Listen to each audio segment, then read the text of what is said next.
Hey guys, in today's video, going to be reviewing a controller grip for your smartphone device. It's very useful for games like PUBG as well as Fortnite. If you're interested in purchasing this device, I'll have an Amazon purchase link down in the video description.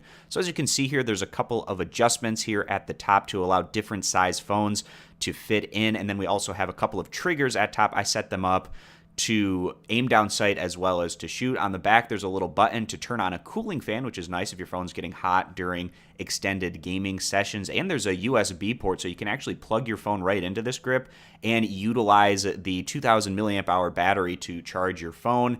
It's a really nice added benefit there. Now, when you're putting your phone in, it's really simple. You just slide it in, and those adjustable arm triggers at the top wrap right around your device. So my particular phone is screen size 6.4 inches, and it doesn't have any problems fitting right into this thing. I think it actually could get a little bit larger than this and still be just fine. And then all of the different areas where it contacts your phone are padded in a way to where you're not going to have to worry about it scratching up your device. Now, I will say if you have a bulkier case around your phone, it's probably going to be a situation where it's not going to fit very well into this controller grip. But if it's just a skin or a very skinny case, you might be able to slide it in without issue, but that's something to keep in mind. It's great to get an advantage on the competition. It's very comfortable in the hands, and I definitely recommend it. So that's going to wrap this one up, guys. Again, we have a purchase link down in the video description.